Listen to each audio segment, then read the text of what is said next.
The mind's ascent to God, or its longing for Him, unfolds according to the degree the inner work is strengthened. It is germinated in this work like a seed, and ripens in it as in good soil. Therefore, in preserving this inner state in order to awaken a longing for God, one should accustom the mind to living in the presence of God.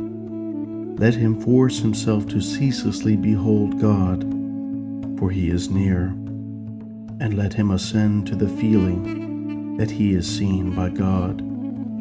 This practice is the doorway to God, the opening of heaven to the mind. Do everything for the glory of God, and in no thing, either outwardly nor inwardly, intend anything other than this glory. It should be the measuring stick of every endeavor, and place its seal on each one. Do everything in an awareness of its being God's will. Proceed in this will and submit to it in everything with the whole soul. Acting according to God's will embraces everything that happens to a man.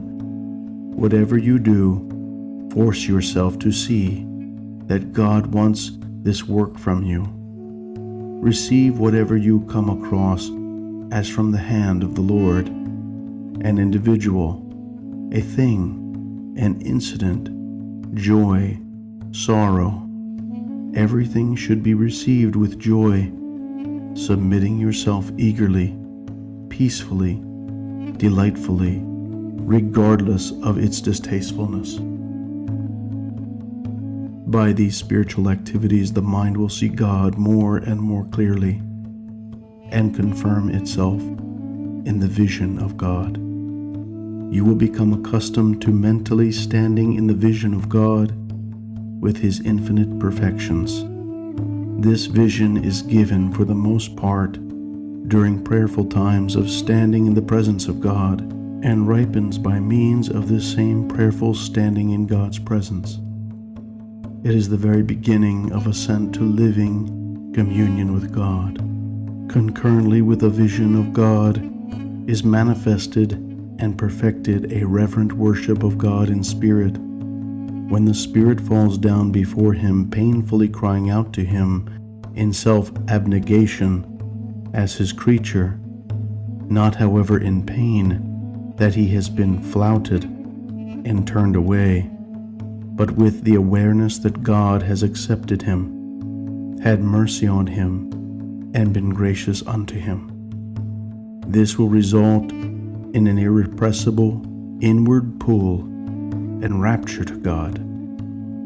Yearning for God is the goal, but at first it is only in inattention sought for. It should be made real, alive, like a natural pull that is sweet, earnest, and uncontrollable. Only this kind of pull can show that we are in our place, that God accepts us, that we are going to Him. When iron is drawn to a magnet, it means that magnetic power has touched it. It is the same in the spiritual realm. It is only apparent that God is touching us when there is this living attraction, when the spirit disdains all and reaches for God and is exalted in God. This does not happen at first. The zealot is completely turned in on himself, although it is for God. But this gazing upon God is only mental. The Lord has not yet given a taste of Himself. Neither is the person even capable of tasting, because he is impure. He serves God, so to say, untastingly. Then, according to his degree of purity and correctness of heart, he begins to sense a sweetness in a God-pleasing life. He lives it eagerly and lovingly. It becomes the element of his delighting. The soul begins to turn away from everything as from the cold and draws toward God, who warms it. The seedling of this pool is planted in the zealous spirit by divine grace.